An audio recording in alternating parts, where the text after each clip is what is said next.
if you were going to design the latest Xbox Special Edition controllers, would you have come up with a red, a white, and a blue one? It seems quite patriotic, doesn't it?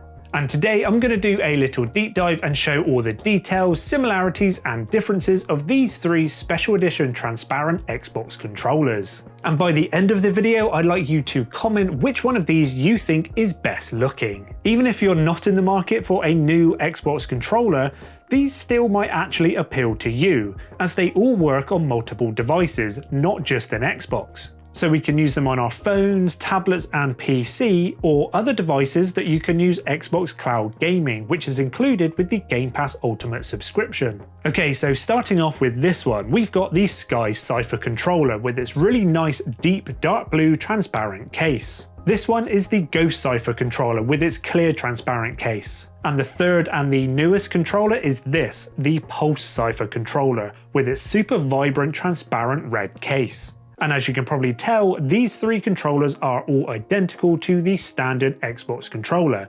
They have an identical shape, identical layout, and they do all feel fantastic in the hand, and have the same high quality build you'd expect from every other Microsoft product. Now I thought I would start off by addressing a few comments I've had previously about the Ghost Cipher controller, and some people have been saying that they wouldn't get one because it's going to discolor and turn yellow, which I think is quite a strange comment because we're not living in the 80s and 90s anymore where white tech did seem to stain and turn yellow over time. Like, this is 2025. This is a very high quality, high build quality controller, and I've been using this controller pretty much every single day for about 5 months since I've had it. It still looks brand new. I have no worries about it discoloring or turning yellow. Like, we don't look at a PS5 and say that the white of the PS5 is going to discolor and turn yellow. So I just find it strange that people would say that about this controller. And actually, I don't have that worry about any of these controllers because the transparent plastic used is super high quality and doesn't feel plasticky, gimmicky or cheap at all. If you had your eyes closed and were handed a standard Xbox controller and one of these, you honestly wouldn't be able to tell the difference between them. The only difference between these and your standard Xbox controller is that unique and visual treat of now being able to see inside of the controller, which most people probably have never seen inside of before, with this transparent front case and also the sides of the controller.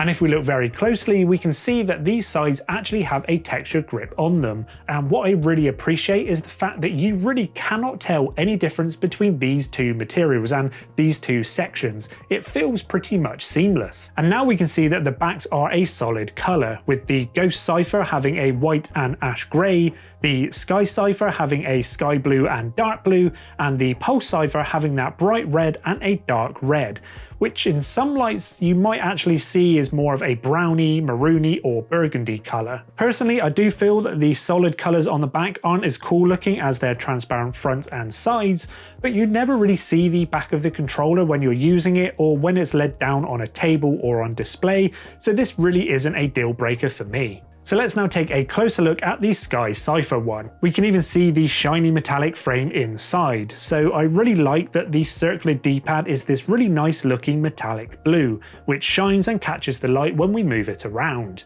And the triggers on the back are also that same metallic blue.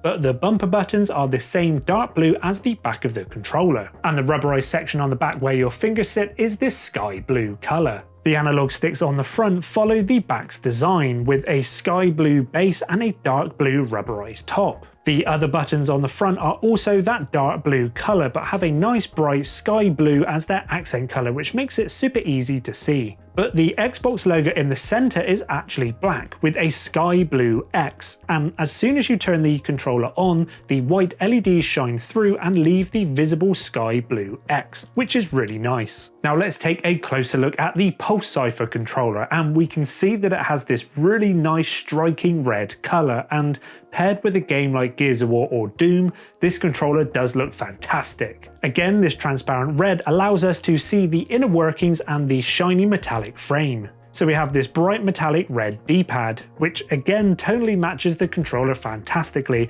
as it shines and catches the light nicely. The triggers on the back are that same metallic red with that burgundy colour used for the bumper buttons. and the rubberized section on the back where your fingers sit is bright red. And again, matching the back's design, the analog sticks have that nice bright red base with a dark red top. And the other buttons also use those same colours, with a dark red and bright red as their accent colour, making them fairly easy to see and stand out. And the Xbox logo in the centre is black with that really nice bright red X, and once we turn it on, the white LED shines through, leaving that nice visible red X. Now jumping over to the Ghost Cipher controller, we can start to see that there are a few subtle differences here compared to the other two. Again, the clear transparent case means we can see a variety of whites, greys and silver metallic parts. But they have decided to use an accent colour which isn't found inside of the controller for the circular D-pad, which is this goldy bronzy colour. And just like the other two controllers, this metallic bronze shines and catches the light really nicely when we move it around, and this colour does seem to help elevate the controller slightly. And personally, that subtle hint of a goldy bronzy colour does seem to make the controller pop. If they just opted for a matching silver metallic colour for the D-pad, I just feel like it would be lost against the silver metallic parts inside. So I'm pleased they did something slightly different on this controller compared to the matching colours of the Ghost Cipher and the Pulse Cipher controllers. And just like the other controllers, this bronzy goldy colour also matches the triggers on the back. And the bumper buttons are this light ash grey, which is the same ash grey used for the rubberized section where our fingers sit. And again, the analog sticks on the front follow the rear's colour design, with a plain white base and an ash grey rubberized top. That colour scheme continues on the other buttons too, which are also that ash grey colour, but have white as their accent colour, which makes it fairly easy to see. And again, the Xbox logo in the centre is black, but the X is that light ash grey, meaning that when we turn it on, the white LEDs shine through and it makes that X really pop out. By choosing this transparent case with a white and ash grey colour combination with a hint of metallic bronze, everything seems to gel together nicely.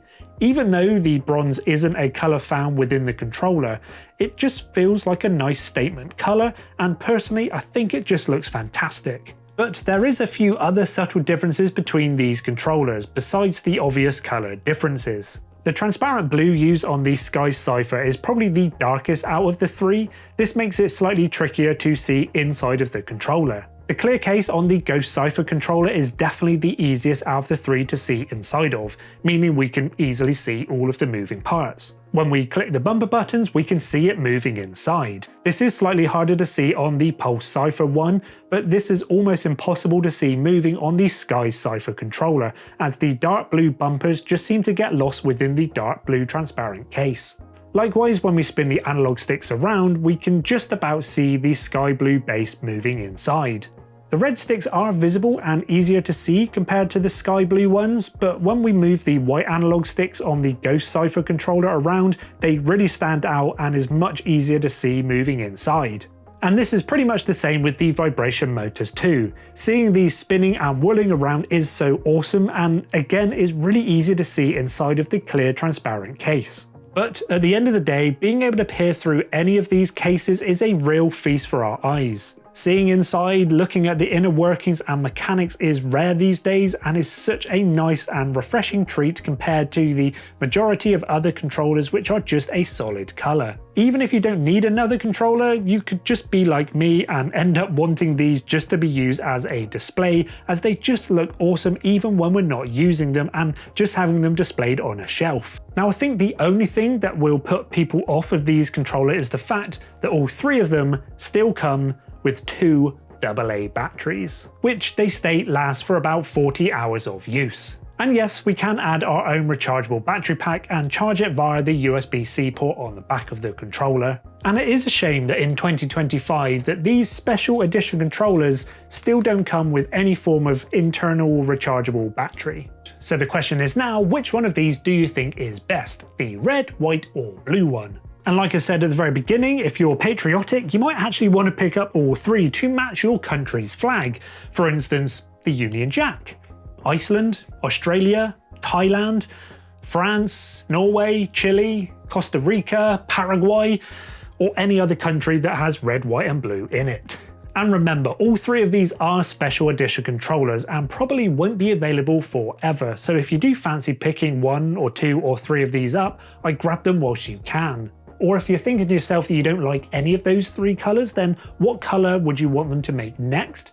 I'm thinking like a lime green, Xboxy green color one would look really cool, but also I'm hoping that they make a purple ultraviolet sort of color one. I think that would look amazing. So let me know what other colors you want to see next, and hopefully you found this video interesting and informative. If you have, a like and subscribe will be really appreciated, and we look forward to seeing you back here again soon.